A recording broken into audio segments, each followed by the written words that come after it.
അപ്പം ഞാൻ ഒരു വാർത്ത ഇങ്ങനെ പത്രത്തിൽ ഇത് കണ്ടതാണ്. ഇതൊക്കെ മനസ്സുമായിട്ട് റിലേറ്റ് ചെയ്യുന്നതുകൊണ്ടാണ് ഞാൻ ആ ഒരു എക്സാമ്പിൾ ഇവിടെ എടുത്തത്. അതായത് അച്ഛനും മകനോട് വാക്ക് തർക്കം, അങ്ങോട്ടും ഇങ്ങോട്ടും ഉന്തള്ളും തല്ലും. ലാസ്റ്റ് അച്ഛൻ മരിച്ചുപോയി, മോൻ കസ്റ്റഡിയിലായി. അത് തർക്കമുണ്ടാകുന്നു. അപ്പോൾ അച്ഛൻ മകനെ തല്ലുന്നു, തിരിച്ച് മകൻ പിടിച്ച് തള്ളുകയാണ്. തള്ളുന്ന കൂട്ടത്തിൽ തലയ്ക്ക് അടി കിട്ടിയിട്ടുണ്ട്. അത് ഹോസ്പിറ്റലൊന്നും പോകാതിരുന്നു, വെച്ചുകൊണ്ടിരുന്നു. അത് പ്രശ്നമായി, മരിച്ചുപോയി അച്ഛൻ. എന്താണ് അവിടെ സംഭവിക്കുക? അച്ഛനെ കൊല്ലണം എന്ന ആഗ്രഹത്തോടു കൂടിയാണോ ആ മകൻ അങ്ങനെ ചെയ്തത്? ഒരിക്കലുമല്ല. ഒരു മകനും വിചാരിക്കുന്നില്ല തൻ്റെ അച്ഛനെ തല്ലുന്നത് നല്ല കാര്യമാണ്. ഒറ്റ മക്കളും ചിന്തിക്കത്തില്ല അച്ഛനെ തല്ലുന്നത് അല്ലെങ്കിൽ അമ്മയെ തല്ലുന്നത് നല്ല കാര്യമാണെന്ന് ആരും ചിന്തിക്കത്തില്ല. പക്ഷെ സാഹചര്യമാണ് എല്ലാത്തിനും കാരണം. നമ്മളൊക്കെ ഒരു ജീവിതത്തിലൊരു സാഹചര്യം വരുമ്പോഴാണ് നമ്മൾ അറിഞ്ഞുകൊണ്ട് പല തെറ്റുകളും ചെയ്യുന്നത്. അറിയാം, തെറ്റാണെന്നറിയാം, പക്ഷേ അങ്ങ് ചെയ്തു പോകും. ചിലപ്പം ചെയ്തു കഴിഞ്ഞിട്ടായിരിക്കും ഞാൻ ചെയ്തു പോയല്ലോ എന്ന് ഓർക്കുന്നത്. അത് നമ്മളുടെ ആ സാഹചര്യങ്ങളാണ് അല്ലേ. അച്ഛനും മകനുമാകുമ്പം അവർ രണ്ടുപേരും രണ്ട് പുരുഷന്മാരാണ്, വലിയ മുതിർന്ന ആളുകളാണ്. അവർ രണ്ടുപേരെയും കാഴ്ചപ്പാട് വ്യത്യസ്തമാണ്. ഒരാളുടെ ശരി ഒരുപക്ഷെ മറ്റൊരാൾക്ക് തെറ്റാവാം. അപ്പോഴാണല്ലോ അവിടെ വാക്കുതർക്കം ഉണ്ടാകുന്നത്. അപ്പം ആ വാക്കുതർക്കത്തിനൊടുവിൽ താൻ മൂലം അച്ഛൻ മരിച്ചു എന്നറിയുമ്പോൾ ഇപ്പോൾ അന്നാലോചിച്ച് നോക്കി, അയാളിപ്പോൾ പോലീസ് കസ്റ്റഡിയിലാണുള്ളത്. അയാളെ ഓരോ നിമിഷവും അത് വേട്ടയാടിക്കൊണ്ടിരിക്കില്ലേ? ജസ്റ്റ് നമുക്ക് ഈ അബദ്ധങ്ങൾ എന്ന് സംഭവിക്കുക എന്ന് പറയുന്നത്, അതുപോലെ പിടിച്ച് തന്നെ അടിച്ചപ്പോൾ ആ വേദന സഹിക്കാതെ ഒരു പക്ഷെ ഒന്ന് തള്ളിയതായിരിക്കാം, ഒന്ന് തട്ടിയതാവാം. പക്ഷേ ആ അച്ഛൻ്റെ ആരോഗ്യത്തിന് ഒരു പക്ഷെ പിടിച്ചു നിൽക്കാൻ പറ്റില്ല, എവിടെയെങ്കിലും ചെന്ന് ഇടിച്ചിട്ടുണ്ടാവാം. യഥാർത്ഥത്തിൽ എന്താണ് സംഭവിച്ചതെന്ന് നമുക്കറിയില്ല. എങ്കിലും ഞാനൊരു കാര്യം പറയണം. നമ്മൾ കണ്ടിട്ടില്ലേ, നമ്മളൊരു അബദ്ധം ചിലപ്പോൾ ഒന്ന് പിടിച്ച് തള്ളുന്ന കൂട്ടത്തിലായിരിക്കും, ചിലപ്പോൾ ഒന്ന് വീണ് തല മുട്ടി, അപ്പോഴേ ആൾ മരിക്കും. അറിഞ്ഞുകൊണ്ട് ചെയ്യുന്നതല്ല. ഇപ്പോൾ ഒരു വണ്ടി ഓടിക്കുന്നു, അബദ്ധത്തിൽ അല്ലെങ്കിൽ വേറൊരാളെ രക്ഷിക്കാൻ ശ്രമിക്കുന്നതിൻ്റെ ഇടയ്ക്കായിരിക്കും ഒരാൾക്ക് വണ്ടിയിടി കിട്ടുന്നത്, അങ്ങനെ അദ്ദേഹം മരിച്ചു. അങ്ങനെ ആലോചിച്ചൊക്കെ അവർ ഒരിക്കലും ഒരു പരിചയമില്ലാത്ത ഒരാളെ കൊല്ലണമെന്നുള്ള രീതിയിലായിരിക്കില്ലല്ലോ. അതാണ് അബദ്ധത്തിൽ ഒരു സാഹചര്യത്തിൽ സംഭവിച്ചു പോകുന്നതാണ് അല്ലേ. പക്ഷെ അത് അങ്ങനെ കേസും കാര്യങ്ങളുമായി ജയിലിൽ കഴിയുമ്പോൾ എപ്പോഴും ആ ഒരു ഇത് മനസ്സിൽ കാണും. ഇപ്പം ജയിലിൽ നിന്ന് മോചിതനായി വന്നാലും ആൾക്ക് കിട്ടിയ പേരെന്തായിരിക്കും? അച്ഛനെ കൊന്ന ആൾ അല്ലേ. അപ്പം ഈ ആൾക്കും ഒരു കുടുംബമുണ്ട്, ഭാര്യ ഉണ്ടാകും, മക്കളുണ്ടാവാം, ബന്ധുക്കൾ, സുഹൃത്തുക്കൾ എല്ലാം ഉണ്ടാകാം. അവരുടെ എല്ലാവരുടെയും മുന്നിൽ ഒരു കൊലയാളിയാണല്ലേ അയാളെന്ന് പറയുന്നത്. അപ്പം അയാളുടെ ജീവിതത്തിലെ വലിയൊരു കാര്യമാണ് നടന്നത്. അയാൾ ഇനി കേസ് കോടതിയായിട്ട് നടക്കണം. എന്തെങ്കിലും ഒരു കാലത്ത് വെളിയിലിറങ്ങുമ്പോൾ അന്ന് ഈ പറഞ്ഞ ആളുകളെല്ലാവരും ഇയാൾക്കെതിരാകും അല്ലേ. ആദ്യം എതിര് നിൽക്കുന്ന അമ്മ ജീവനോടുണ്ടോ എന്ന് എനിക്കറിയില്ല. അമ്മ അല്ലേ, അമ്മയുടെ താലി അറുത്തവൻ എന്ന ഒരു പേര് ഉണ്ടാവും. പിന്നെ മക്കൾക്ക് ചിലപ്പോൾ എന്താണ് ഓരോന്നൊക്കെ കേട്ട് കുഞ്ഞു മക്കളൊക്കെ ആണെങ്കിൽ അച്ഛനെ പേടി ഉണ്ടാവാം.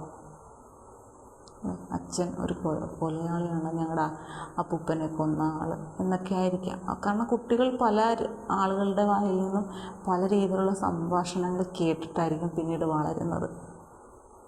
ഒരു പക്ഷേ കൂട്ടുകാരെ കളിക്കുന്നതിൻ്റെ ഇടയിൽ അവരെ കളിയാക്കുമായിരിക്കാം. എൻ്റെ അച്ഛൻ എവിടെയാണ്, എൻ്റെ അച്ഛൻ അങ്ങനെ കൊന്നിട്ട് ജയിലിൽ പോയി, ഇങ്ങനെയൊക്കെയുള്ള സംസാരങ്ങളെല്ലാം ഈ കുഞ്ഞുങ്ങൾ കേൾക്കും. ഇതെല്ലാം അതുങ്ങളുടെ മനസ്സിനെയും ഒരുപാട് വേദനിപ്പിക്കും അല്ലേ. ഈ അറിയാതാണെങ്കിലും ചെയ്തു പോയ ആ ഒരു തെറ്റ്, അതിനെ ഓർത്ത് ഓരോ നിമിഷവും വിഷമിച്ചായിരിക്കാം ഒരു പക്ഷേ ആ മകനിപ്പോൾ ഉരുകിയിരിക്കുന്നത് ഇല്ലേ.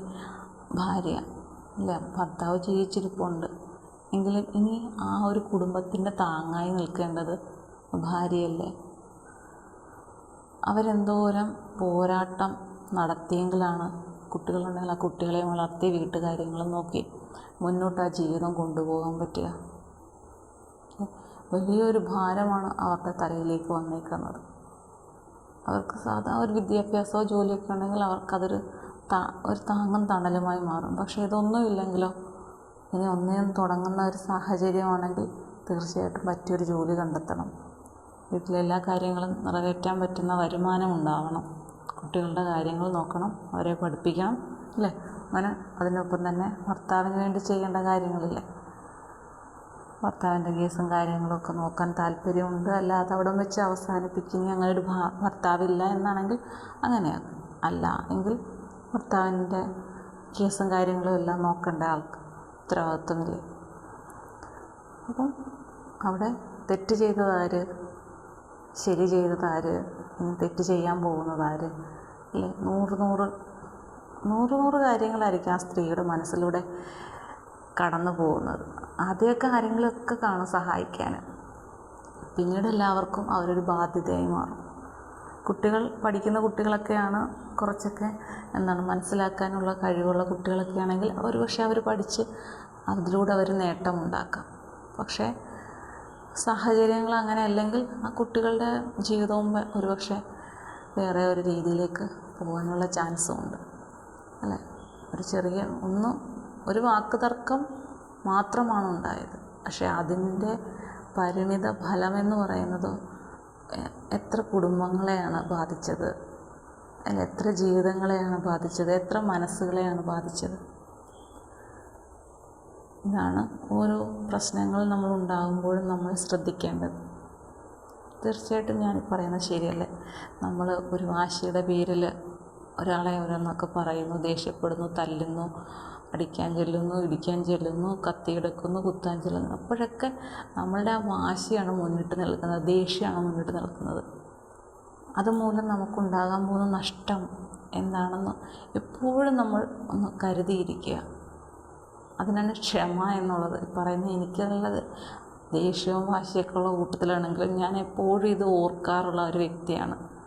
ദേഷ്യത്തിൻ്റെ പേരിൽ എന്തെങ്കിലും പറയുകയോ ചെയ്യുകയോ ചെയ്താൽ അത് എൻ്റെ മാത്രം നഷ്ടമാകും പിന്നീട് എന്ന് ഓരോ നിമിഷവും ചിന്തിക്കുന്ന കൂട്ടത്തിലാണ്. കാരണം എൻ്റെ ദേഷ്യം എനിക്കറിയാവുന്നത് കൊണ്ടാണ് ഞാനത് കൺട്രോൾ ചെയ്യുന്നത്.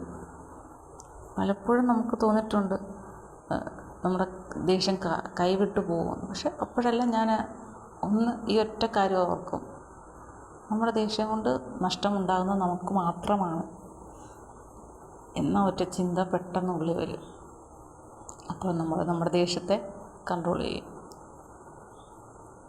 അതുകൊണ്ട് ദേഷ്യമൊക്കെ ഉള്ളവർ അല്ലെങ്കിൽ ആരോടെങ്കിലുമൊക്കെ ദേഷ്യം തോന്നി വഴക്കിടണം എന്നൊക്കെ ചിന്ത വരുമ്പോഴത്തേക്കും പല കാര്യങ്ങളും ഓർക്കുക. നമുക്ക് പറയാം, വാക്കുകൾ കൊണ്ട് ചിലപ്പോൾ നമുക്ക് നോവിക്കാനൊക്കെ തോന്നും. പക്ഷേ അടുത്തേക്ക് ചെല്ലരുത് ഒരിക്കലും. നമ്മൾ വഴക്കിടുമ്പോൾ ഒരിക്കലും നമ്മൾ ഓപ്പോസിറ്റ് നിൽക്കുന്ന ആളുടെ അടുത്തേക്ക് മാക്സിമം പോകാതിരിക്കുക. കാരണം ദേഷ്യം പെട്ടെന്ന് കൂടുന്ന ആൾക്കാരാണെങ്കിൽ ചിലപ്പോൾ അടുത്തേക്ക് ചെല്ലുന്നതും ഒരു അടി വീഴുന്നതും ഒക്കെ വളരെ പെട്ടെന്നായിരിക്കും. അതുകൊണ്ട് മാക്സിമം അകന്ന് നിൽക്കുക. കൺട്രോൾ ചെയ്യാൻ പറ്റുന്നില്ലെങ്കിൽ ആ സ്ഥലത്തു നിന്ന് അപ്പോഴേ പോവുക, പുറത്തേക്ക് ഇറങ്ങി ഒന്ന് നടക്കുക. അങ്ങനെയൊക്കെ നമ്മൾ ആ ഒരു സിറ്റുവേഷനിൽ നിന്ന് ഒഴിവായി കിട്ടണം, പോവുക. ആ ഒരു സന്ദർഭം നമ്മുടെ മുന്നിൽ നിന്ന് ഒഴിവാകണം. അതാണ് ഏറ്റവും ആദ്യം നമ്മൾ ചെയ്യുന്നത്. ചിലരൊക്കെ കണ്ടിട്ടില്ലേ, പിടിച്ചു മാറ്റിക്കൊണ്ട് പോകുന്നത്. എന്തുകൊണ്ടാണ് അങ്ങനെ ആളുകൾ വന്ന് നമ്മളെ പിടിച്ചു മാറ്റിക്കൊണ്ട് പോകുന്നത്? നമുക്ക് എന്തെങ്കിലും സഹായം എന്നുള്ള രീതിയിൽ ഏറ്റവും വലിയ അവർക്കറിയാം, ഈ പിടിച്ചു മാറ്റുന്നവർക്കറിയാം ഇപ്പോൾ ഒരു നിമിഷം കൊണ്ടായിരിക്കും എല്ലാം കൈവിട്ട് പോകുന്നത്. അത് തീരണം, അവിടെ കൊണ്ട് തീരട്ടെ എന്ന് കരുതിയിട്ടാണ്. അപ്പോൾ ചിലരെന്ത് ചെയ്യും, പിടിച്ചു മാറ്റുന്നവരെയും കൂടെ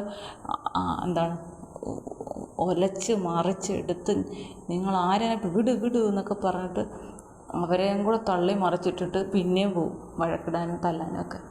എന്ത് വിഡിത്തമാണ് ആ കാണിക്കുന്നതെന്ന് ചിലപ്പോൾ ഞാൻ ഈ ഓരോരുത്തർ കോപ്രായങ്ങൾ കാണുമ്പോൾ ഇങ്ങനെ ആലോചിക്കും. ഈ പിടിച്ചു മാറ്റാൻ ചെല്ലുന്നവർക്കൊന്നും തലയ്ക്ക് ഓളം ഉണ്ടായിട്ടൊന്നുമല്ല, അവർക്ക് ബുദ്ധി ഉള്ളത് കൊണ്ടാണ് അവർ പിടിച്ചു മാറ്റാൻ ചെല്ലുന്നത്. ചിലപ്പം പിടിച്ചു മാറ്റാൻ ചെല്ലുന്നവർക്കായിരിക്കും അപകടം ഉണ്ടാകുന്നത്. അങ്ങനെയൊക്കെ സംഭവിച്ചിട്ടുണ്ട്. അപ്പം പിടിച്ചു മാറ്റുന്നവരുടെ മനസ്സിൽ നന്നായിട്ടറിയാം ഇത് പിടിച്ചു മാറ്റിയില്ലെങ്കിൽ ചിലപ്പോഴെന്താണ് വലിയ പ്രശ്നമായി മാറും എന്ന് കരുതി നല്ല മനസ്സോടു കൂടിയാണ് അയാൾ വരുന്നത്. അപ്പോൾ അത് നമ്മൾ വഴക്കിടാൻ ചെല്ലുന്നവരും കൂടെ ആലോചിച്ച് വയ്ക്കുക. അടുത്തോട്ട് ചെന്നിട്ടൊന്നുമുള്ള ഒരു കാര്യവും പറച്ചിലും വേണ്ട. ചിലപ്പോൾ നിമിഷം നേരം, കാരണം ഓപ്പോസിറ്റ് നിൽക്കുന്നവർ എന്തായിരിക്കും ജയിക്കാൻ വേണ്ടി പറയുക എന്നറിയില്ല. അങ്ങനെ പറയുമ്പോൾ തീർച്ചയായിട്ടും നിങ്ങൾക്ക് ആ വീണ്ടും ദേഷ്യം കൂടും, ചിലപ്പോൾ ഒരെണ്ണം കൊടുക്കും. ആ തല്ല് ചിലപ്പോൾ അനാവശ്യമായ സ്ഥലത്താകാം. അപ്പം ചിലപ്പോൾ ആ ഒറ്റ അടിയിലായിരിക്കും ഒരാളുടെ ജീവൻ നഷ്ടപ്പെടുന്നത്. വെറുതെ എന്തിനാണ്? അപ്പോൾ അങ്ങനെയുള്ള കാര്യങ്ങളൊന്നും വാക്കുകൊണ്ട് ദൂരെ എന്ന് പറയുക, അല്ലെങ്കിൽ അപ്പോഴേ റൂമടച്ച് റൂമടച്ച് അകത്തിരിക്കുക, അല്ലെങ്കിൽ അപ്പോഴേ വെളിയിലോട്ട് പോയി കുറച്ച് നേരമൊക്കെ അവിടെയൊക്കെ നടന്ന് കുറച്ച് ആരോടെങ്കിലുമൊക്കെ സംസാരിച്ച് കഴിഞ്ഞിട്ട് തിരിച്ച് വീട്ടിലേക്ക് വരിക. ചിലപ്പോൾ ഒരുപക്ഷെ അന്ന് വരണമെന്നില്ല, കൂട്ടുകാരുടെ വീട്ടുകളിലോ എന്തിൻ്റെ വീട്ടിലോ നിൽക്കാൻ പറ്റും, അങ്ങനെ ചെയ്യുക. നമ്മുടെ ദേഷ്യം ഒന്ന് മാറുന്നിടം വരെ അവിടെ നിന്ന് മാറി നിൽക്കുക എന്നുള്ളതാണ് ഏറ്റവും ആവശ്യം. ദേഷ്യം കൂടുതലായിട്ടുള്ള ആളുകൾക്കുള്ള എനിക്ക് അങ്ങനെയുള്ള ആളുകളോട് പറയാൻ എനിക്ക് ഇതാണുള്ളത്. ഓക്കെ.